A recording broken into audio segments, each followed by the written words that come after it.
Welcome back to an episode of Club Gene Sports. I'm with my co-host Josh Harper. How's it going, brother? What up, Marco? What's going on? Not much, man. The draft just ended. Trying to figure out where everyone sits, where all the 49ers are, and if they drafted well. I have opinions on it, so definitely I haven't talked about the draft since Saturday when I was live talking about the draft. Just wanted to see what you had to think, what your thoughts were draft day. Man, draft day it was tough, man.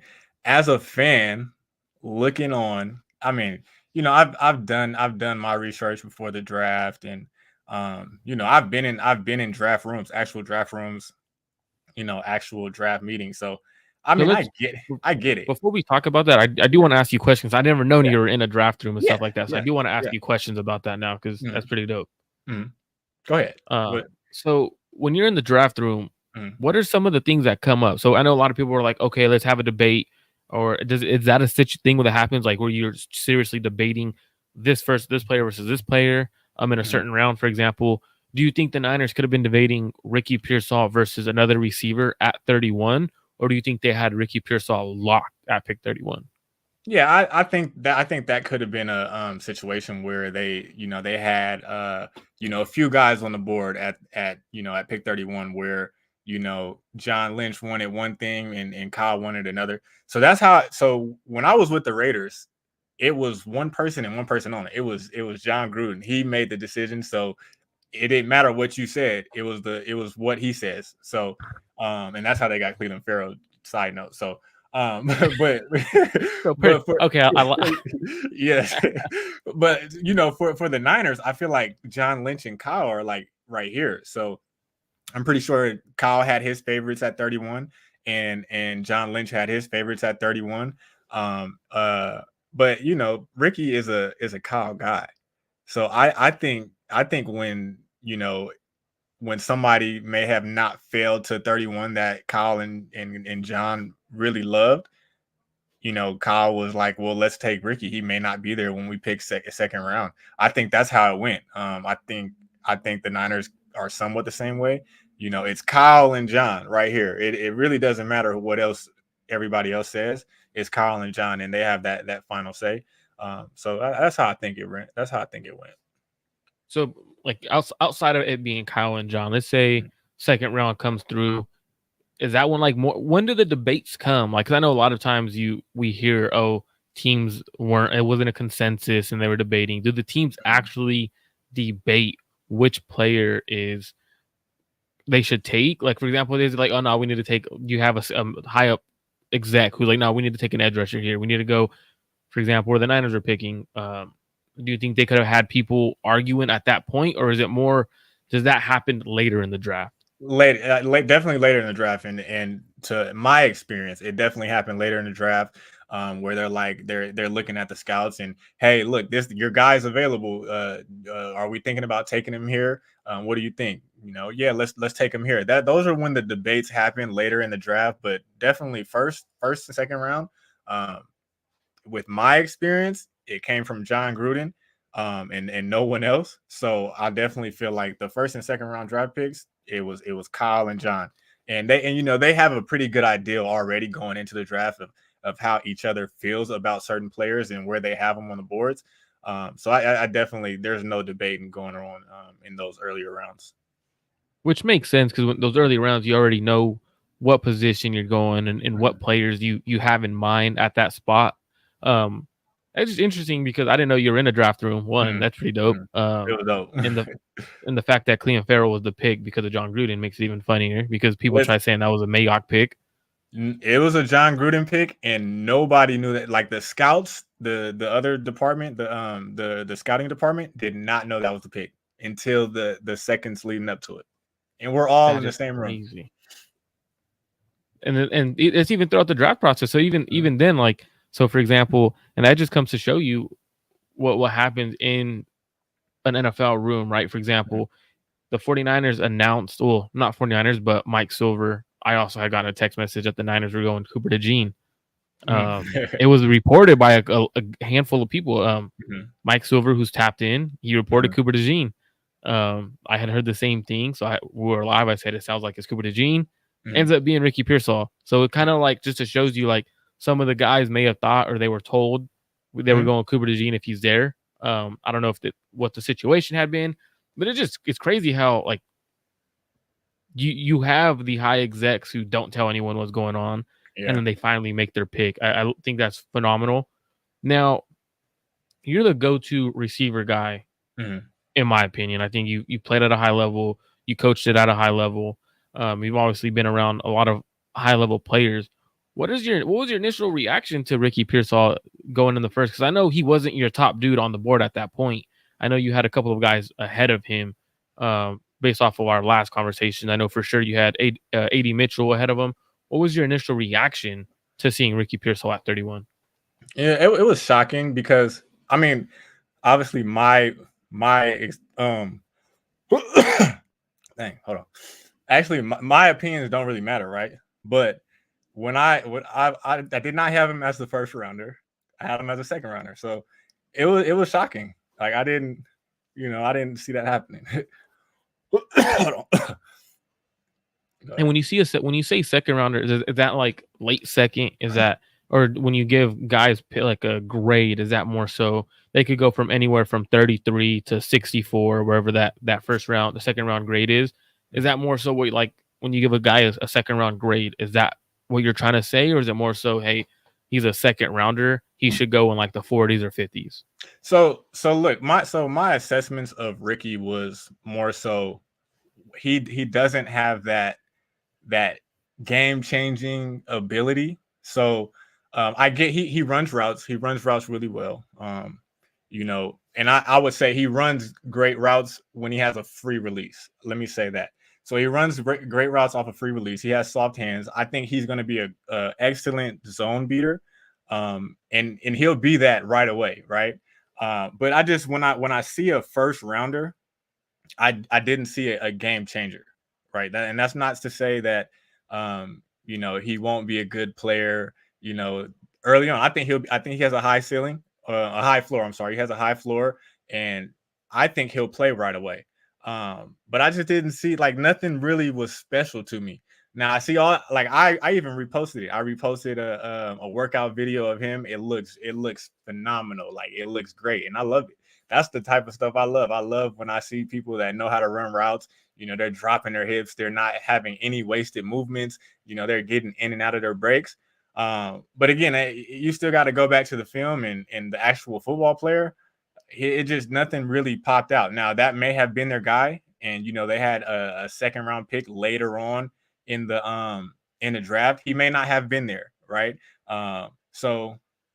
But there was, like you said, there was A.D. Mitchell there. I think he has a chance to be a really great player, who can be a game changer. And also I think who's probably one of the more talented receivers is the kid from South Carolina. Is it Xavier South Carolina? Leggett? Xavier Leggett. I think he has a chance to be special, right? Now he has a chance to be that game changer. But he has to go out there and show it and prove it. And he may not become that, but I think his ceiling is way higher than Ricky Pearsall. And for me, I thought the same thing. Like you mentioned something that I mentioned live on the show in terms of a good route runner. But my biggest issue was he struggles against press a lot. Like from what I had saw, like I felt like, and I know a lot of people are posting a couple of press wins that he gets.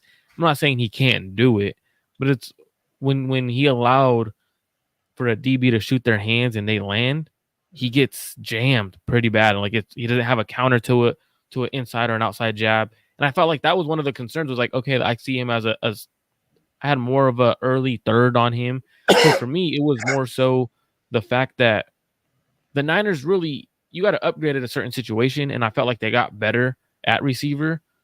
But at the same time, how much better did they get if he can't beat press man? And that's what lost him a Super Bowl. So if the Chiefs were to play him again and they go and really press the hell out of the Niners like they did in the Super Bowl, what's the reality of him creating separation? Because he doesn't create separation, in my opinion, deep, even though he plays 4-4-1. I didn't think he played with that kind of speed in college. I know a lot of people were like, oh, no, his raw score is phenomenal. It's better than this player.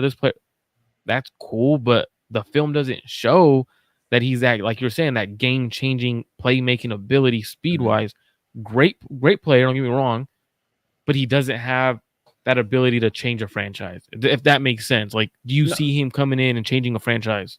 no, and that's why when I'm seeing so man, so when I'm seeing people talk about, okay, they drafted Ricky Pearsall, yeah, they must be trading Brandon Ayuk. No. So you're expecting him, okay, he may become the number one receiver. He may be this really great Niner. But me personally, I don't see it. I see him being a good player, but not on a level as Brandon Ayuk. And so, like when they drafted Ricky, I'm like, okay, they're keeping Brandon Ayuk still to this day, and they plan on getting him an extension because he just doesn't. He just does. He's not a number one receiver in my book. I see him as a really great number three and a decent two receiver who could be a decent two receiver in the NFL. But yeah, like it just there's no superstar potential there. And like you said, I when I was watching the film, I had to go check what he ran because you didn't see it. I mean, he made some good catches down the field. He made those ESPN, the one-handed catch that probably has everybody's attention. But you just don't see the 4.41 speed. He plays hard. Now I'll give him that. He plays hard, and he runs crisp routes. But for somebody like that who's a route runner, I need them to be better off the press. But Kyle will find ways for him to get free releases and play to his strength, I think. How do you think he's used this year? Is this a more so a 2025 pick in the sense of he'll be taking on a big role in 2025 versus this year having BA and Debo on the roster? He's kind of taking a back seat role and learning on the job. So he doesn't have to be forced into a role. A lot of times when you force players into a role too early, even though he's a 5th year, 6th year dude, um, you expect him to take that role. You expect him to be ready for that kind of role. I think it's always best to let players earn it, not necessarily force it on them. How does Kyle and John, or I more so should say Kyle, Mm. get their number one receiver that they just drafted the ball in his hands when you have dudes like BA, Debo, and Jawan Jennings? All three of them are going to be likely ahead of him on the depth chart. Yeah, so I think when in this case, the Niners are win now. Ricky is an older player, so he should come in more advanced than let's say a 21-year-old receiver. Um, but I think the Niners will do a good job of implementing him into the game plan early on in the season, and depending on how he handles it, that's what his workload will look like going forward. So if he's struggling and not handling it well, you won't see much Ricky when it comes time to okay must win games and let's get the first seed or whatever they're doing, whatever they're fighting for. You won't see much Ricky. If he handles it really good, he'll split some time with Jawan Jennings and maybe even Debo on pass downs. And when Debo moves to running back to give McCaffrey a break or something like that, he'll get on the field. But it's up to him, and he got to handle it. He has to handle it right, handle it well. Do you see Kyle and the offense going a little more pass heavy with the addition of Ricky Pearsall? Now you could run out a 4 receiver set in the sense of, or technically a 3 receiver set with Debo in the backfield and then spreading them out once you Mm. have the matchup that you want. So it allows you to go 4 receiver set with Brock Purdy. Do you think the Niners did a little more often this year due to the addition of Ricky Pearsall, or do you think Kyle sticks to his 50, 60, 40 run first offense that he tends to do and be the 32nd passing offense in the league in terms of attempts? I think it depends. I think he'll start off a little bit more pass heavy. But then if something's happening or if something that he doesn't like, he's going back to 60-40 run. He's going back to it. That's what he's comfortable with, and that's what he'll lean back on. But I think to start, you don't just draft a receiver first round on a win now team for next year. Like he's not that level of talent where it's like, okay, he's here at 31. We cannot miss out on this dude because next year there's going to be no receiver like him in the next class. So this is a draft pick that they want to play now, and he has to come in and produce. And Kyle's going to start throwing. He's going to start it off by throwing. He has Brock Purdy. Brock Purdy's shown us that you can let it fly, let loose. Now he has a receiver who they say can beat man coverage. I think he can beat man coverage. Don't get me wrong, but he's going to have to figure out how to beat press. And if not, Kyle's going to have to figure out a way to get him some free releases. Now, we could, instead of doing a grade now, because I was going to do a grade each player. Mm-hmm. Let's do a grade at the end of it. So the Niners ended up going second round, Renardo Green. And for me, I like this pick. This kind of gives me the opportunity that I've been actually wanting for the 49ers to go get a press man corner who could line up, get in your face, and tell you as a receiver, I'm better than you, and I don't give a fuck. Like, with that kind of swagger, and you could beat him, but he's going to come back next rep. He's going to punch you in the mouth, and he's going to keep lining it up right in front of you and press man. So for me, I'm excited about this one because, truthfully, I do want the 49ers to go a little more press and let their corners get up at the line of scrimmage. You have good press man corners, but you decide to run cover 2, cover 4, cover 3 zone, having them play off. I think Renardo Green could play zone, could play man, great in the run game. I saw someone post a video of him, and they mentioned him stopping. They put stopping or chopping his feet. No, that's just a proper tackle. That's him breaking down and actually firing through with his hips. And I thought that was an interesting post because they were trying to make it look like he was stopping or chopping his feet. But in reality is as a smaller dude who's, I believe he's 6 foot, 180 or 6 foot, 6 foot 185. You got to tackle with proper technique or you're going to get ran over. And I love how he constantly is coming down. Even though he's flying down, he's properly breaking down, sinking those hips and firing through. Really good pick. I thought he was going to go a little bit later. I thought he was going to go third round, but I didn't mind them taking a guy who could get up in your face and say, hey, all receivers are fucking trash. I'm that dude. And that's a kind of, and I know as a receiver, it pisses you guys off when a corner gets in your face and says, hey, nah, fuck it, line it up. Like, and that's the kind of dude he is. Like, if even one of his interviews, he had people were like, oh, he was a little cocky. Nah, that's the confidence that he has in himself. Like, that's not cockiness. Don't get it twisted. It's not being cocky. It's having a confidence to line up with anyone in the league. What were your thoughts when the Niners went Renardo Green? Yeah, so I like that they went corner. I think they need a corner. I know they brought in the additions, but when I took a look and watched Renardo Green, like you said, that swagger jumps off. Like, you can tell he has confidence. He has a certain confidence to him that corners need. Especially in a pass happy receiver driven quarterback and receiver driven league. You got to have that confidence, that cockiness to you, and let them know, like, okay, you're not getting anything on me. So, go that way. So I love that about him. I think they're going to play him at nickel because he can come up and make tackles, and he's not afraid to come up and hit. But he's also a press corner, so he can get in, the slot man's face and, give him hell, like you said. So I like this pick a lot. I like it more after watching him than initially. But yeah, the Niners needed a corner like that. Demo has a bit of that. He has a bit of that to him. So it's going to be fun to have 3 corners. If he pans out, 3 corners that you can, especially Demo and Ronaldo are interchangeable. So you can have Demo going to nickel, or you can have Ronaldo going to nickel. So with that interchangeability, that's going to be nice for the Niners. And the one thing I did like about the pick is, from what I was hearing, is Denominator Lenore doesn't want to play nickel. Like, he wants to be outside because he understands what kind of money is outside versus the nickel. Like, you can see it around the league. The guys who play nickel, they don't get paid as much as outside corners. And Demo has the ability to play both. So if you have that ability, it's, hey, you know what? Keep me outside because I don't want you to negotiate with me as a nickel corner. I want to be negotiated as a true corner. And this pick, to me, is a win now mode pick.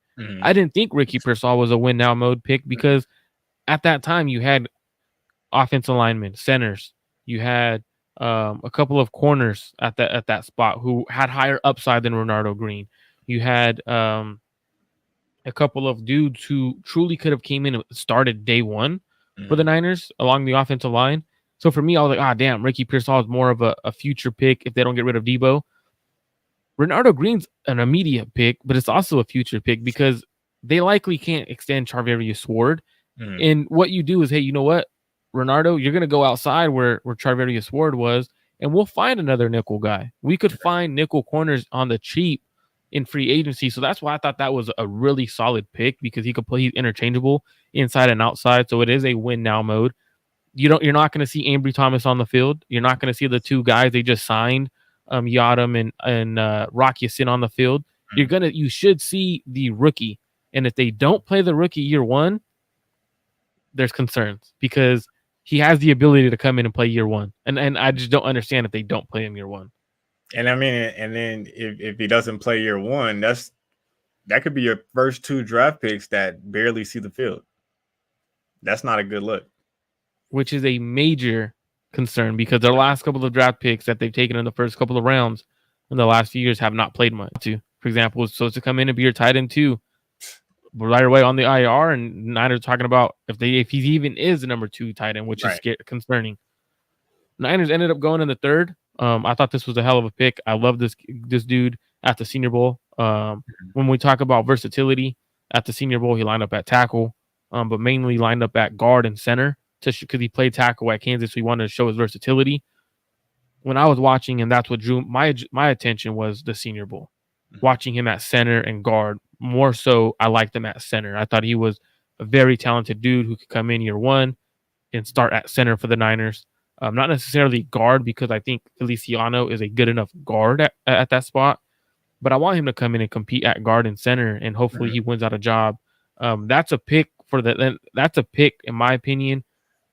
Even though he is a 5th-year guy or whatever the case may be, that was a true steal because he is a dude who probably could have gone in the 2nd, and you were able to get him in the 3rd, and he could be a day 1 starter, and he could start for your team for the next 4 to 8 years, depending on how long you truly want to keep him.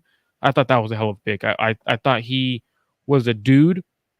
So at the Senior Bowl, first of all, what caught my attention at the Senior Bowl was him playing center. There was a lot of dudes at the defensive tackle spot who wanted to line up with him, and he was just stonewalling everyone. It was like, all right, next dude. Like, all right, now again. And to me, like when you're that kind of dude, when you're stepping up, like, all right, first one into the line because you want to be that guy to get more reps. That to me just shows you love football, and that's what he was consistently doing. He was the first one to step up.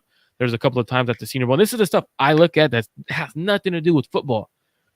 So there was a time where there was another guard who was trying to run up to get that spot at the right guard spot, and he beat him there and pushed the dude out the way. That shows me you care and you love football more than the dude right next to you. So that's the stuff. Those are the little things when I'm watching football, where I'm watching like these Senior Bowls or these collegiate bowl games. That's what I want to see, and that's what I saw from him. And that right there, I'm betting on the person. He loves the game of football. The tape shows he's a really good football player. What was your thoughts on getting a guard in the 3rd round, and do you think he starts year one? Yeah, I actually like that a lot. Obviously, I'm probably with the masses where I felt like they should have went guard maybe earlier in the draft. But with his versatility, you have a chance to put the 5 best guys on the field at offensive line. So if he's a better center than Brindle, which I think Brindle is going to start. He got extended and stuff, so he'll start. But if he's a better guard than Feliciano or Buford, let's put him in there. Let's put him in there now. And, maybe Buford is a right tackle. Maybe you bring in another right tackle that, a vet, just get 5 decent, solid starters in at for the 5 offensive linemen. And I think that'll be a plus. And I think he can be one of those. I think he's going to start earlier rather than later. And that's just how I feel, my feelings, and just watching him on film. Like you said, you can see it on film of the type of player he is and type of person he is. Like you said, he jumped in the line and pushed somebody back. Like you can just see it on there. You can get a feel for it. And, I love that. With offensive linemen, I think you need that. You need to have some type of, love for the game or some type of nastiness to you. So that's good to hear that, he loves the game. You can see it. Like you said, you've seen it in the Senior Bowl. And I think he can be one of the top 5 starters on the offensive line. And one thing I did notice with Dominic Puni, I believe I wanted to double check his short shuttle. I believe he had one of those short shuttles that was pretty ridiculous fast for a 6'5" guy. Mm, And if it is, so he had a 4.4 short shuttle.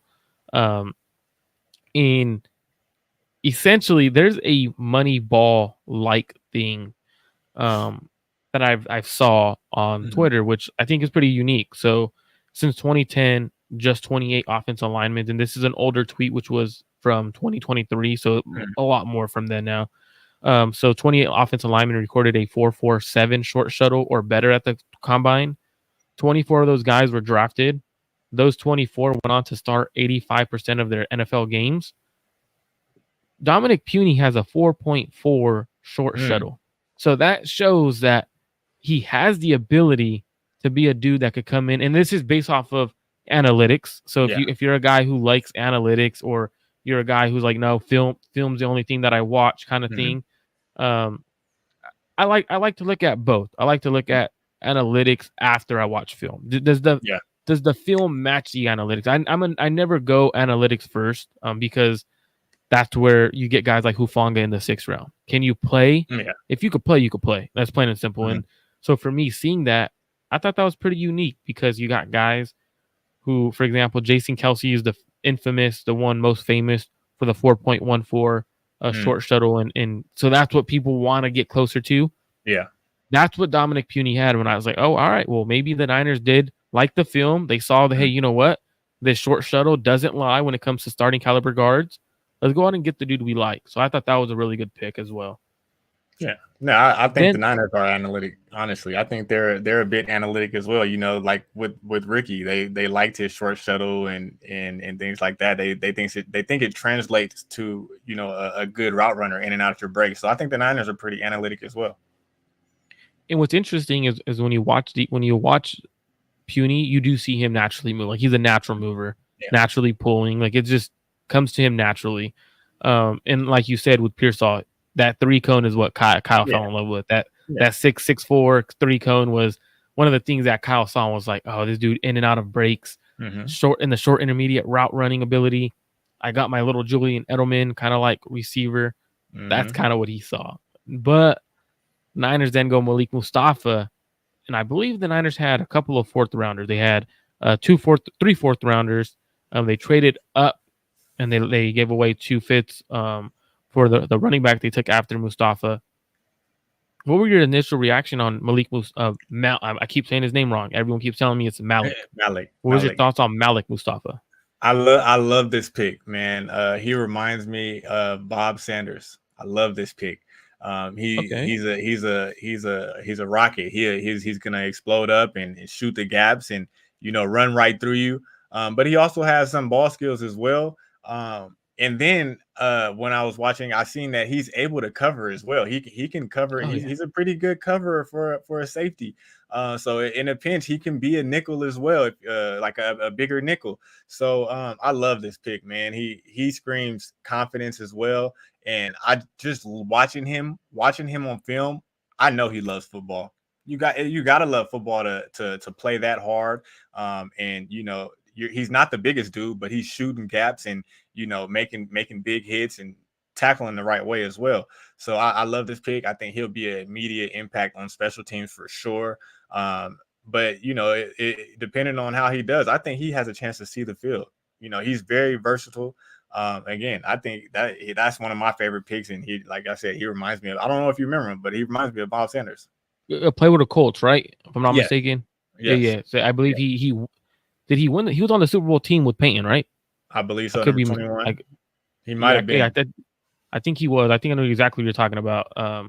So what's interesting is a lot of people see him as a box safety. They see him as, oh, he's the dude who's gonna take Hufanga's role next year. He's gonna be around the line of scrimmage.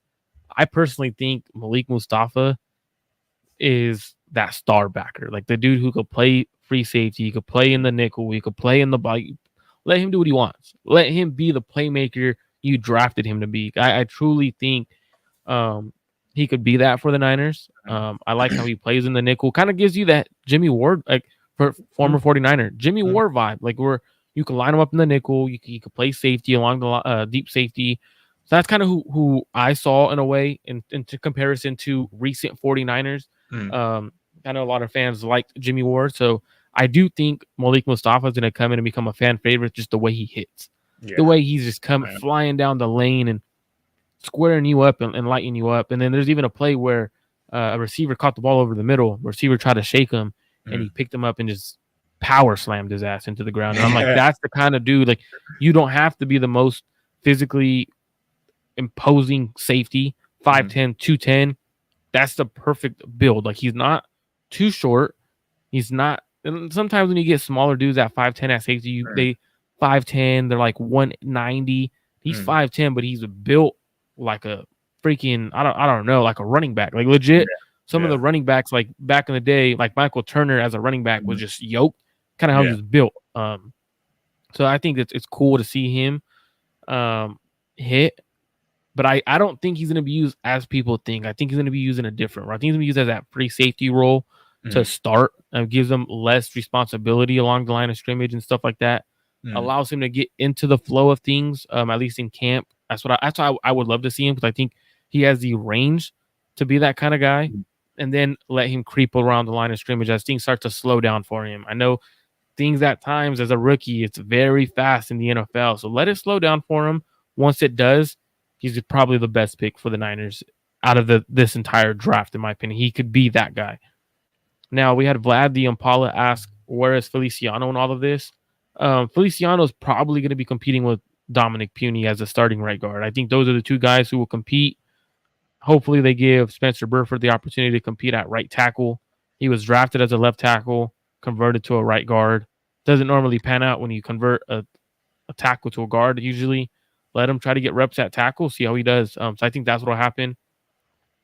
The next player the Niners took, they traded up 2 5th round. They traded up to get him 2 5th rounders for Isaac Guerrero, who I think the only way he sees the field, the reality is, the only way I see it, is on special teams. Yeah. Like, I don't see Christian McCaffrey giving up carries unless Kyle forces him. Normally he punks Kyle Shanahan for the ball. So you can't tell Christian McCaffrey that he's getting a rep off.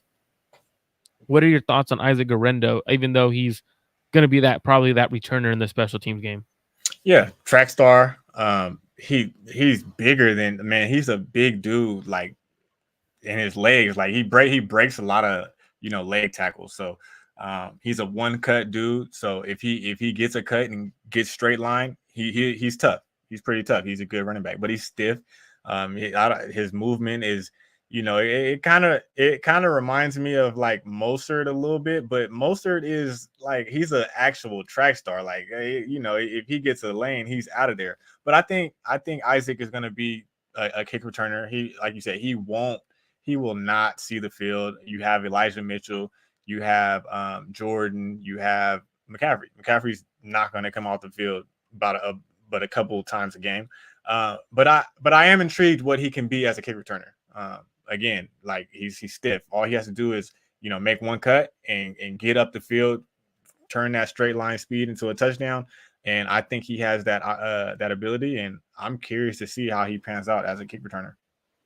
And I think that's essentially kind of what the Niners envision it as, like the new kick return rule.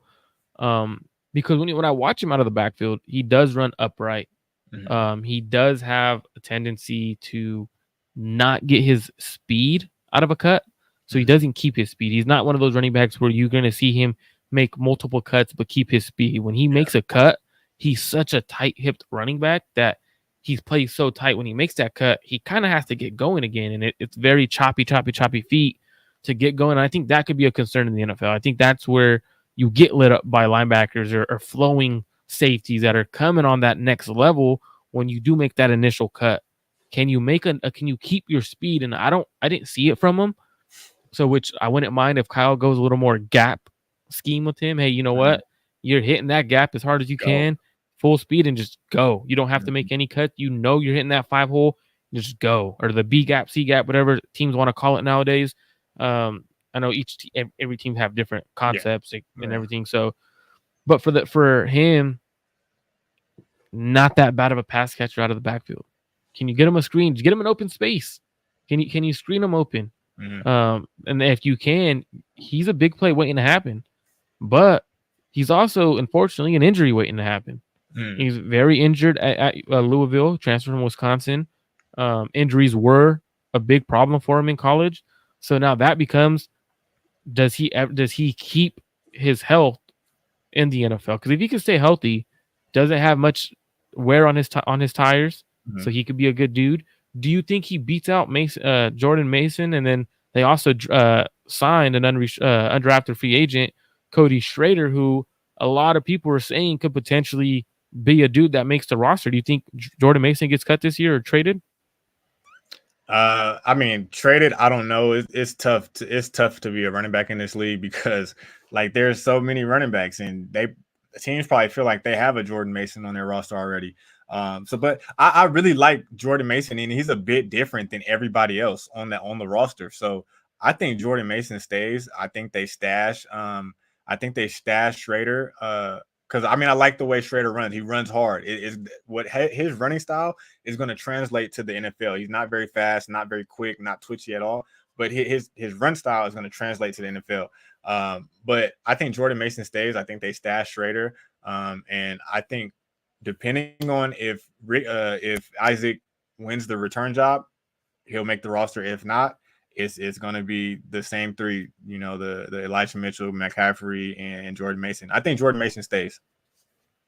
Okay, then if Isaac Guerrero doesn't win the return job, let's say for some reason he either gets hurt in camp or whatever, which if he gets hurt, he's going to the IR, so they would stash him. But let's say he doesn't make the roster, and it's more of a stash him on the IR, let him learn the NFL speed or NFL playbook and whatnot.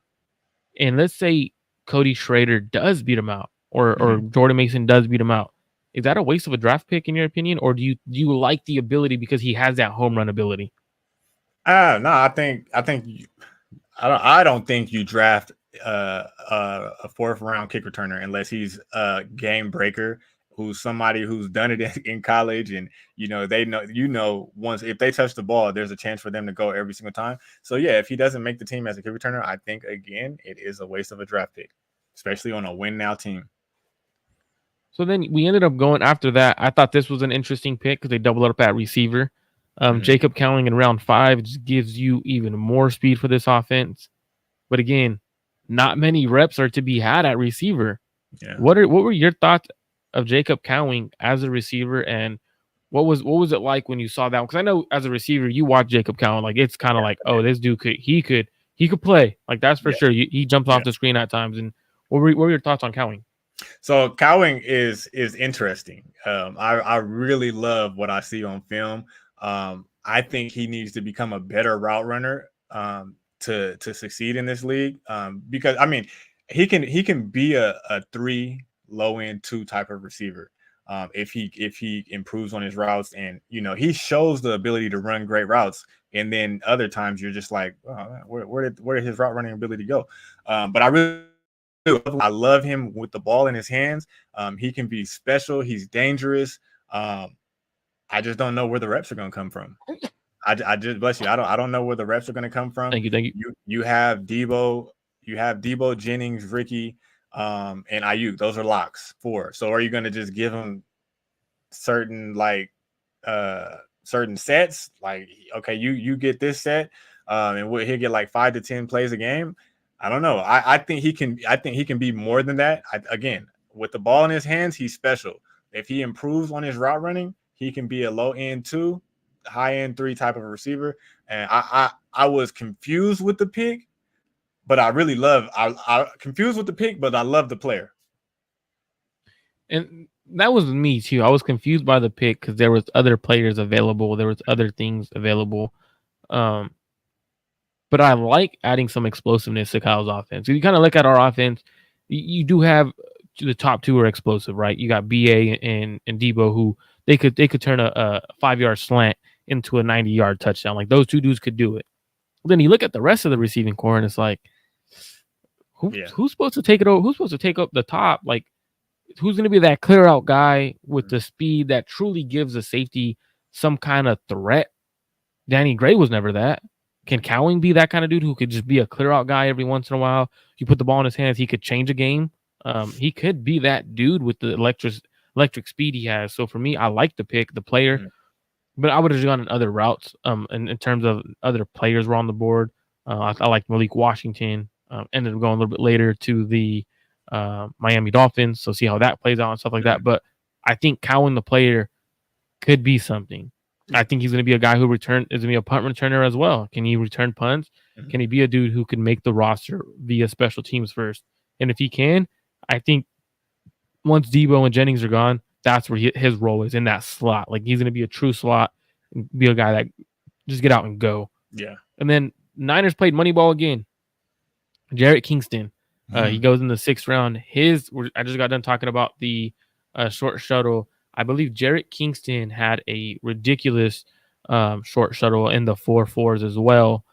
So going off of the short shuttle and being that kind of scout where you're like, you know what?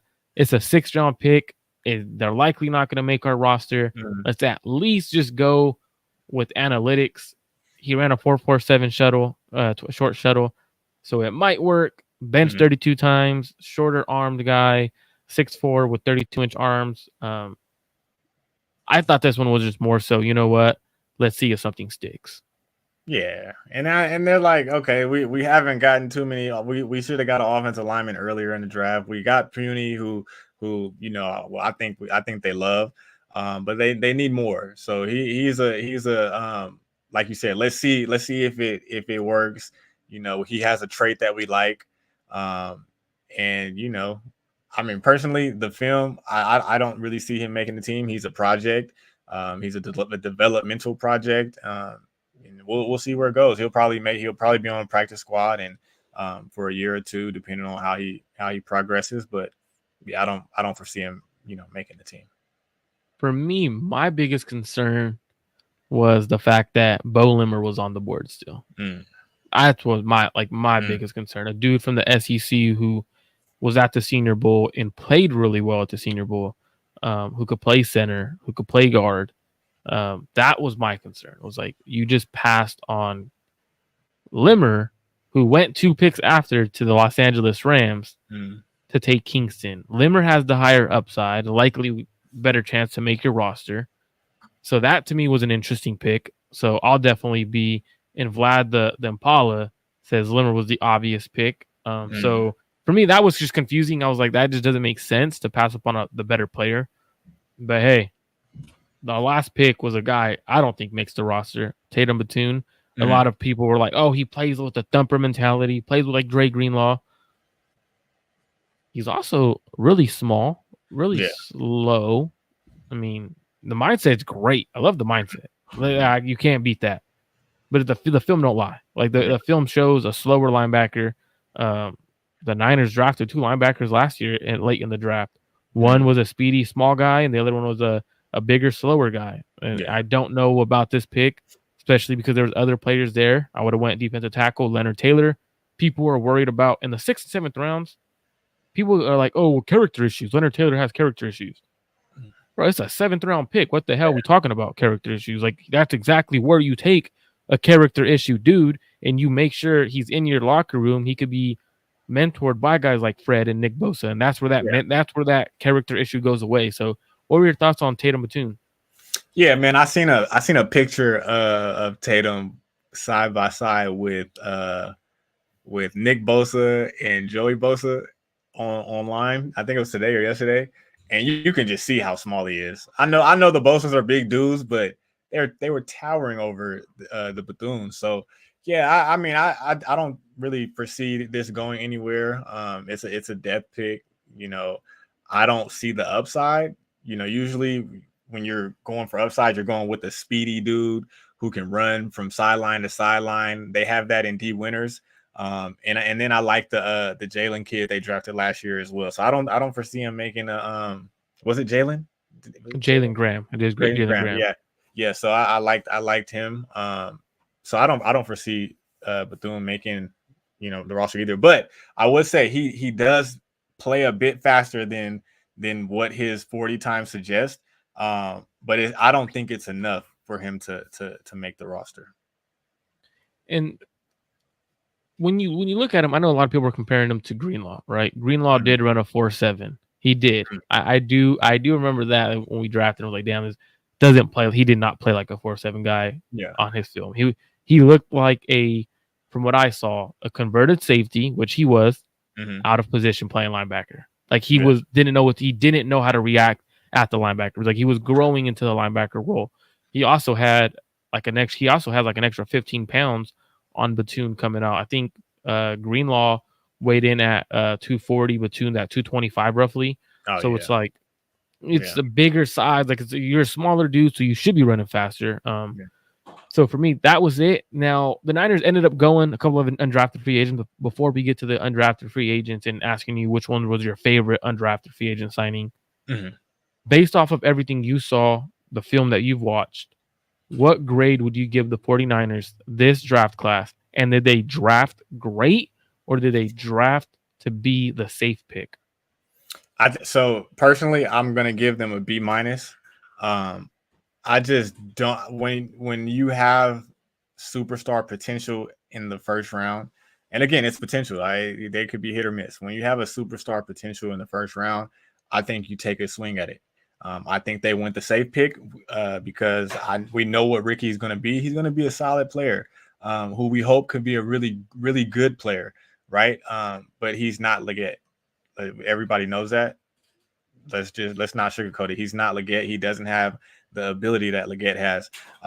So I'm gonna give it a B minus. And also I think they should have went corner then receiver. Again, my opinion doesn't matter, but that's what I would have did. I think there was a few corners there at 31 that I would have took a swing at one of the Alabama corners, and then came back in the second round. And who knows? Maybe Ricky was there, maybe not. But I feel like you could have got another receiver. Shoot, one of my favorite receivers from USF lasted in like the third or fourth round, and he's going to be a baller. He's with New England.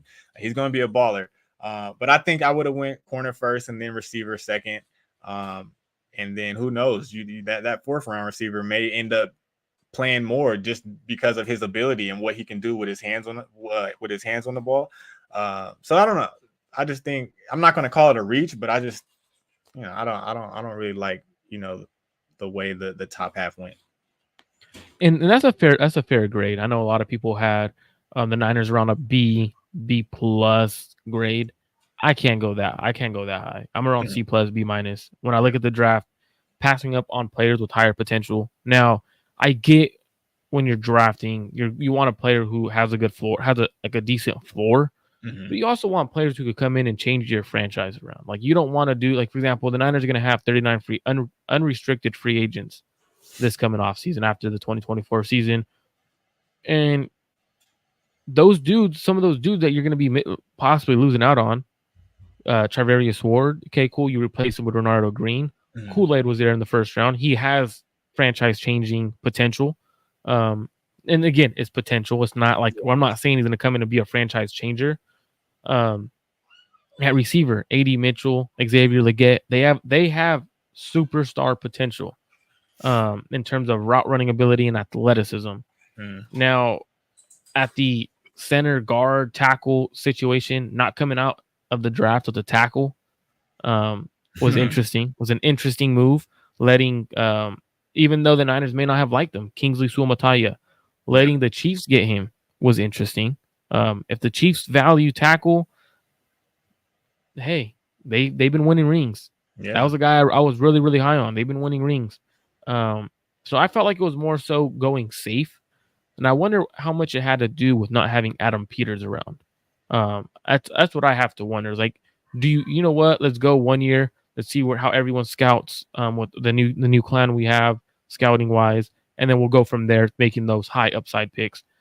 Now, I would give, like I said, I would give it a C plus, B Mhm. minus, and I would probably say more so on the C plus side because it's not as much potential. These are guys where in a few years you're like, all right, don't extend them. They weren't great. Don't break the bank over a Ricky Pearsall when he's already going to be 29 years old. Bernardo Green, maybe. But Mhm. again, does he have that superstar corner ability? Not really. Maybe. I mean, like I don't like to put a cap on players, but it's like you're saying, not really. Like to be Yeah. honest, not really. Um, the Niners had a couple of undrafted free agents. I'm very curious to hear Is there any of those undrafted free agents that you're like, okay, cool, like I've heard of him, good player. So they ended up. I'll name off the guys they ended up signing. Mm. QB Tanner Mordecai from Wisconsin played at SMU. Running back Cody Schrader, a walk-on at Missouri. Then you had Tariq Owens, the son of Terrell Owens, out of Missouri State. You got tight end Mason Pline from Furman. Center Drake Nugent from Michigan, who also played at Stanford and started at center for them. You had tackle Briasen Mays from Southern Mississippi. Evan Anderson, a defensive tackle from Florida Atlantic, who was given a pretty hefty guaranteed money to sign with the Niners. And then safety Jalen Mahoney out of Vanderbilt. Any of those guys ring a bell, or like, oh, hey, they got a good player as an undrafted free agent guy? Well, I saw the only one I knew was Schrader, but I watched all of them. I watched all of them after they signed. I watched all of them, and I'm really intrigued with.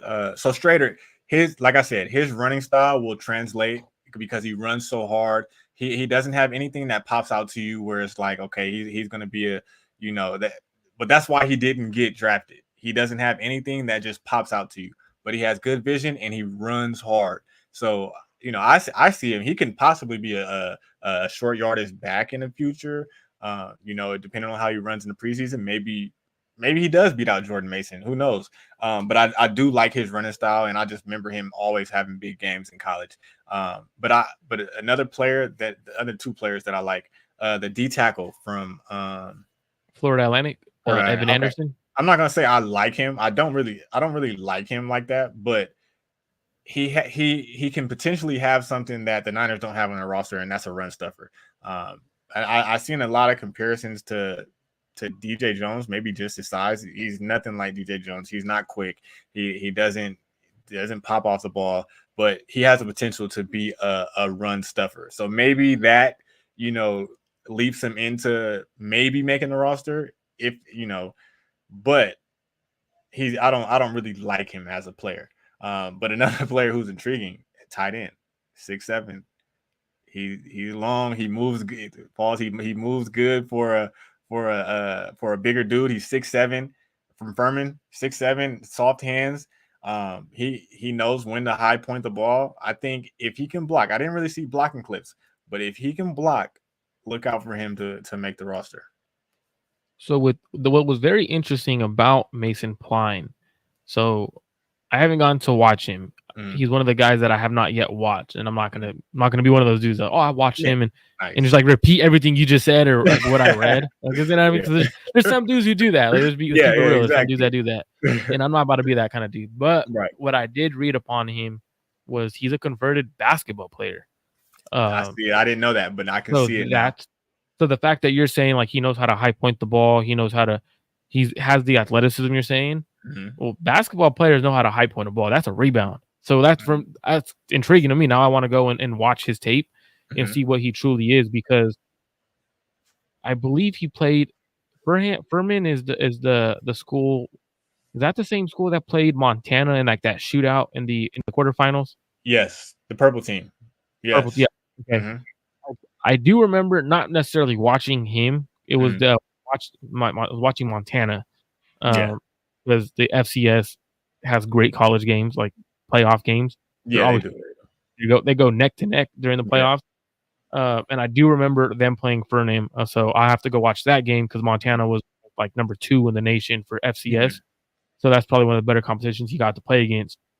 My favorite undrafted free agent for the 49ers is Drake Nugent. I think he's better than Jarrett Kingston that they drafted in the 6th round. When I was covering Stanford, he was a dude who he athletic, could get out on blocks, shorter length in terms of arm length and stuff like that. So nothing crazy spectacular, but he was also on a national championship team, so he's a winner. Yeah, he knows how to block for an offense who likes to run the ball. And then the next guy I do like how Cody Schrader runs pissed off. I love how he plays with a nasty energy. I know there's a couple of people who've been trying to sell Tanner Mordecai to the fan base. I'm gonna hold off on that one. I'm gonna keep it real. So when I covered Wisconsin before he transferred, and when he transferred over, I watched his college tape at SMU, and I was like, oh, this dude's good. Like if he should have left this year. Like a spread offense who he was just a gunslinger mentality, get the ball out quick, short release, good enough arm strength, athletic enough, but not a good quarterback. Like there's a difference between having some talent and being a quarterback. He doesn't have the quarterback in him. Wisconsin cut the middle of they cut half the field in half for him to make reads. Let's not sell him just because he's an undrafted free agent to the Niners that he's a good quarterback. And he has talent, has potential, maybe could be either third string quarterback or practice squad guy. But I don't see him being a dude who is going to beat out Josh Dobbs and what's the other dude? Brandon Allen. I don't see him beating them out year one. Like probably stash him on the practice squad. Let him be a dude who could just come in and be that fourth arm in camp. The dude I'm excited to go watch just because the Niners didn't get any offensive tackles is Bryson May. I have not watched him yet, but I want to go watch him just because I personally thought the Niners. I don't know if you remember. Dang, what's his name? He's with the Titans. They just traded for him. Titans trade for OT. Yeah. It was an offensive tackle for Leroy Watson. Okay. Leroy. So they traded for Leroy Watson. When the Niners had Leroy Watson in camp, I thought Leroy Watson had starting potential in the sense of you could develop. He was a former tight end at 6'5", like 315, athletic guy. He obviously played tight end. So when I was watching him in camp, I was like, damn. I kept saying, you know what? This is a dude who could potentially convert to a tackle. They practice squad him. He got snatched up off the practice squad by the Cleveland Browns. And he got traded and just a 7th round pick. But I'm going to keep an eye on him because I like seeing what the Niners do in camp, bringing in dudes who have converted to a position, have the athleticism. How can he convert? So I want to go watch Bryson Mays. How does he look? I want to say he played at West Virginia. I think he played center at West. These are the notes I have off him just because I want to go in and watch. So played center at West Virginia. And then he went to Southern Mississippi and played offensive tackle. So I don't know if he. Sometimes what happens is if you're at, let's say you're at a big school, right? You're at West Virginia, and you're not that big of an offensive lineman. They put you at an interior spot because you don't have the length. Right. Then you go to a smaller school like Southern Mississippi, and who doesn't recruit big offensive linemen, and you're considered, even though you're at another school, you're a center, and you weren't that big. Can you play offensive tackle? Because he's only, I want to say he's only 6'3.5".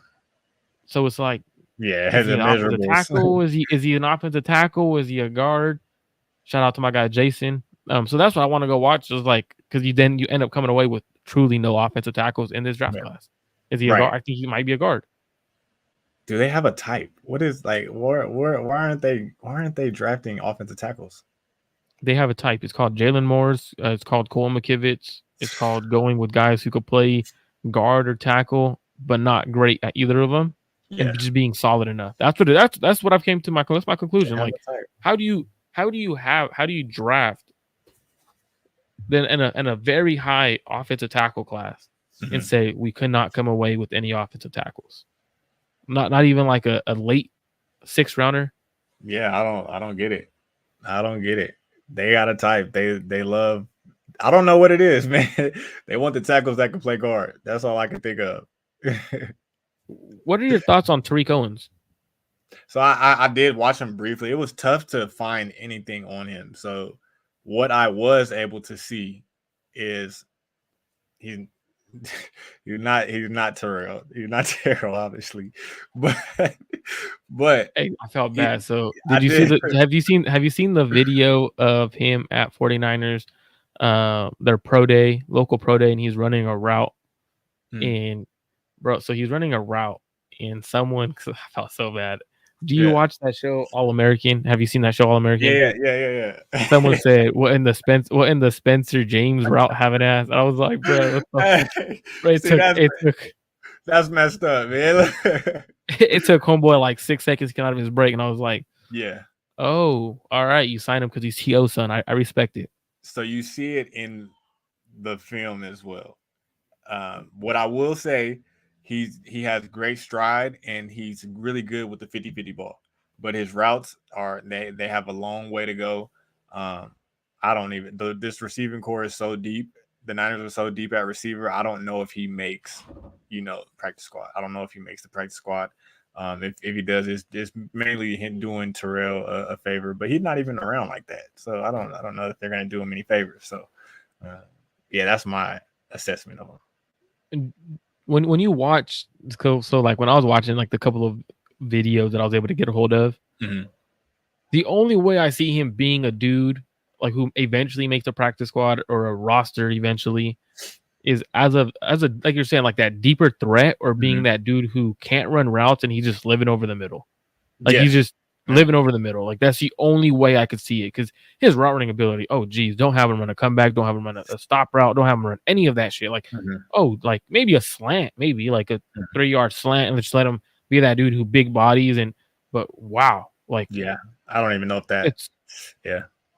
like so for me, I thought I had Brendan Rice, Jerry's son, as Mm-hmm. a 5th rounder, 6th rounder. Ended up going to this, I believe, going to the 7th. Mm-hmm. I was like, okay, like he makes Jerry's son look like he could run routes, Yeah. and Jerry's son can't run routes. So No. like that was like, whoa, like that's kind Yeah, of concerning. it was concerning. I felt bad because I was when I was watching, I was expecting when I first started to watch, I was expecting, for me to see something that was like, okay, that's Terrell Owens' son right there. But you didn't see it, and that's not a knock on him. He's living his dream out right now. He's able to put his dad's former team's uniform on, and That's kind of dope. that's pretty That dope, is right? dope. It And is dope. let's see what he does with it. So I'm excited for the Owens, man, the Owens family. And you never know, man. A player could get somewhere. He could be right now. He could be working on his craft. Come into Mm-hmm. camp. He could be a dude that beats out guys, like, and proves us wrong. Like he could Yeah, truly. Hey, who knows, man? He has the athleticism. He has the genetics. So sometimes when you got all you need is genetics, man. And yeah. so Jason says Kyle is in love with his dad's Broncos O line. Other than Trent, he keeps trying to get smaller sized, high IQ offensive linemen, which is true. Mm-hmm. But if you're getting smaller, high IQ offensive linemen, you might want to tell them when they're supposed to block certain situations. I mean, no knock on Burford, but he should be playing tackle. Like you're playing him out of position. One. Now you having Jalen Moore, who is a guard, who's a smaller tackle, right? He's a small tackle playing out of position. So, like, what's the point of getting these dudes and you're just playing them out of position because you think you could jigsaw puzzle piece an offensive line together? Like, I think that is the major concern with the Niners. Like, you draft Jalen Moore, he was a tackle, I believe, at Western Michigan, I believe. Mm-hmm. It might have been a guard. But he's a smaller sized dude, one, that showed on tape. You play him at tackle. Spencer Burford, solid offensive tackle coming out of the draft. His tape was really solid. You play him at guard. Yeah. It's like just play him at their natural position and let's see what you could get. So that's where I'm confused by. But I know JHarp gave the 49ers draft class a B-. I give them a C+. Pretty solid in terms of what they got. Looks like they're more so planning for the future with this draft class rather than the now, which makes sense because there are not many roster holes to fill. So hopefully that goes. Any last comments, JHarp? Man, Tanner Mordecai, right? That's his name. Yeah, Tanner Mordecai. I tried to dive into the hype, man, but I didn't see it. That's it. not. I tried to. He is Hey, athletic. no shot at who the person who was tweeting it out. Shout out to I Larry. don't even know who. Oh, I It didn't. was I didn't Larry know who Kruger. It was Larry Kruger. He was trying to say like, oh, they got something in him. I'm like, hold up. I watched him at SMU. He was better. If he would have left SMU that draft class, like that year before he went to Wisconsin, he probably would have gotten drafted. The fact that he went to Wisconsin and they had to cut the middle of the field in half so he could have reads, and he still wasn't that great. And I was trying to give him the benefit of the doubt. Like I was thinking, like maybe because Wisconsin is just I hate their offense, and I was trying to give him the benefit of the doubt, but I just didn't see nothing that got me excited. He can move. He can move pretty good. He's athletic enough, but that's about it. That's all I saw. He has a quick release. He does have a quick release. He does have SMU. That's what I noticed at SMU when I was watching SMU. It's a quick release. It was more about just gunslinging mentality at SMU. Like SMU offense is ridiculous. Like they just throw the ball 60 times a game and just put up points every year, but never have a defense or an offense that could win games like that. Right. So for him at SMU, it was a perfect opportunity for his style of play. Get the ball out quick, put up stats, a lot of yards, a lot of touchdowns and stuff like that. But when you're in a pro style offense, you should be with that gunslinger mentality. You should be able to elevate your players around you. And he didn't do that. And from what I heard, they cut the middle of the field in half for him so he could read the plays. So that's where I was like, yeah, that's not, as a quarterback, I don't like to hear that. But if you guys want to tune in, if you guys are on Twitter, make sure you guys are following JHarp the second. Make sure you guys go over to his YouTube channel. It is I believe it's JHarp TV, correct? Yep, JHarp TV. Josh Harper TV. Josh Harper TV. You guys go over there and subscribe to him. Make sure you guys tune in later today at around in 2 hours, 6 p.m. Pacific Standard Time. So 9 p.m. Eastern Standard Time. I'll be on with Jesse Naylor.